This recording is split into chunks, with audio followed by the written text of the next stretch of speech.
श्री गुरुदेव भगवान की जय।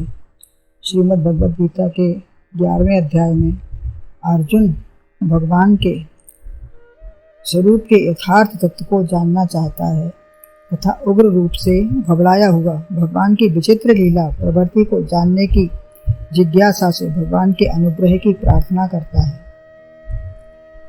अतः अर्जुन के प्रश्न के उत्तर में भगवान अब अपना वास्तविक रूप और प्रवृत्ति आगे वर्णन कर रहे हैं। 32वां श्लोक है। कालोस्मि लोकाक्षय प्रवर्धो लोकान् समाहर्तुमिह प्रवर्तः ऋतेऽपि त्वां न भविष्यन्ति सर्वे एव स्थिताः प्रत्यनीकेषु योधा। अर्थात मैं काल हूँ, सब लोकनाशक उग्र अपने को कि ये आया है संसार का संहार करने के लिए। तू हो न हो तो भी धनंजय देखते बिन लड़े, ये नष्ट होंगे वीरवर योद्धा बड़े सज्जो खड़े। इसका अन्वय है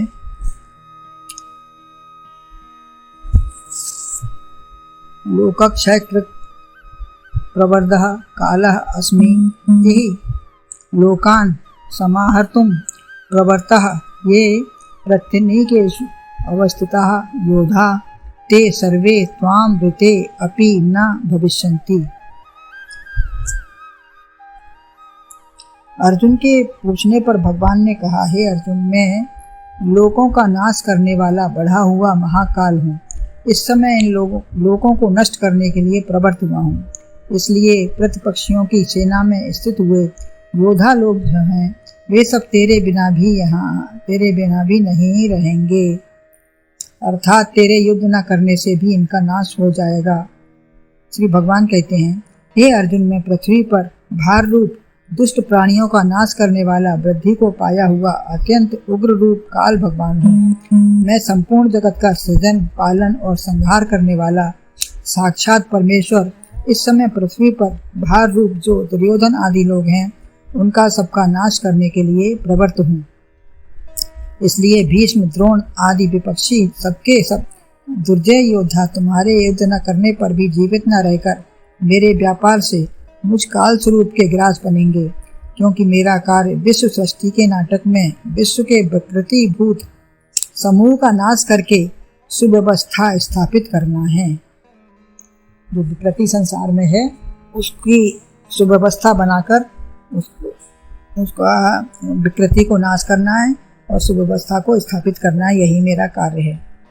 जैसे किसान सृष्टि पालन में सहायक पौधों की रक्षा करने को उनके लिए हानिकारक अनावश्यक पौधों को उखाड़ फेंकता है, घास फूस को उखाड़ फेंकता है, अथवा टूटे पुल और अधर रखे गिराऊ मकानों को समाज की विकृति समझकर सरकार उनके गिरवाने में ही समाज का हित समझती है, उसी प्रकार विराट शरीर रूपी संसार समाज को स्वस्थ रखने को विषैले फोड़े रूप दुष्टों का संहार भगवान का पावन उद्देश्य है। भगवान का यही उद्देश्य है कि जो विषैले रूप संसार समाज के लिए हैं उनका संसार को स्वस्थ करने के लिए उन सब दुष्टों का संहार करना है।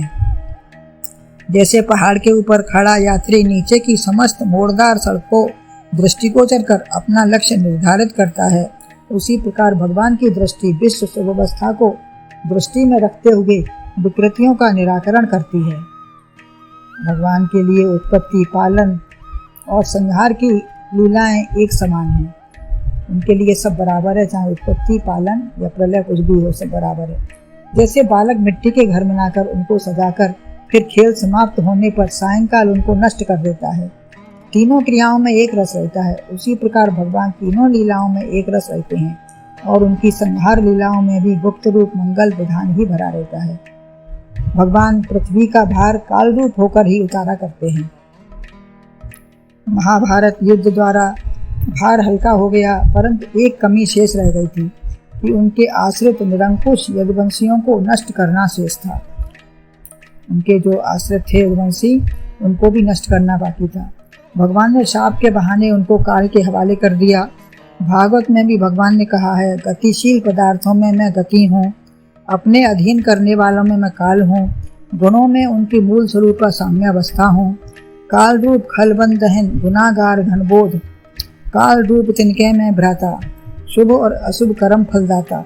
तो भगवान सब जगह अपना परिचय देते हुए यही कहते हैं। पूर्व पुराण में भी कहा है, सबके रचने तथा ग्रसने वाले काल के ही समस्त विश्व अधीन है और वह स्वयं परमेश्वर है।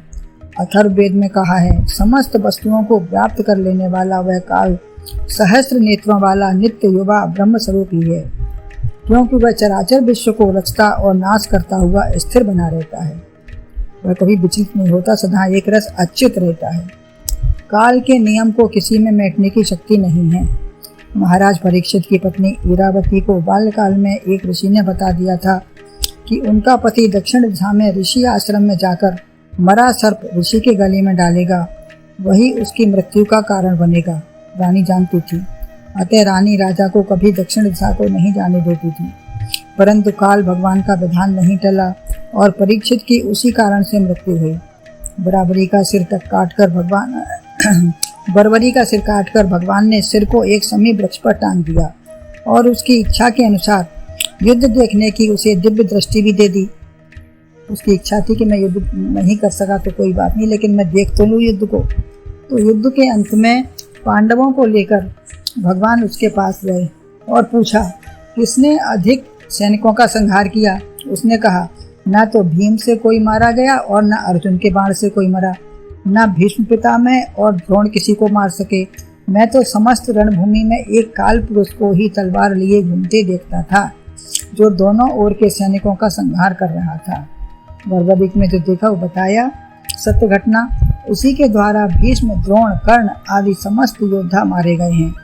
वह काल पुरुष ये ही श्री कृष्णचंद्र थे। इसीलिए भगवान अर्जुन से कहते हैं कि तुम्हारी चेष्टा के बिना ही जब ये सब लोग अवश्य मरेंगे, तब स्वधर्म पालन से तुम क्यों विरत होते हो और उससे विरत होने की क्यों चेष्टा करते हो।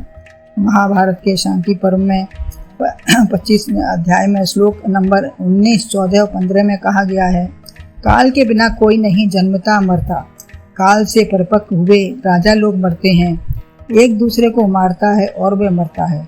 यह लौकिक अर्थात अज्ञानी लोगों का व्यवहार है। काल से ही प्राणी जन्मते मरते हैं, अतः भगवान अर्जुन को केवल निमित्त बनाकर ही विजय श्री लेने को कहते हैं। तो जो होना है तो भगवान के अधीन सब काल के रूप से सब होता रहता है। हम अपने को कर्ता न माने, इसी में हमारा सुख है और संतुष्टि है। बोलो गुरुदेव भगवान की जय।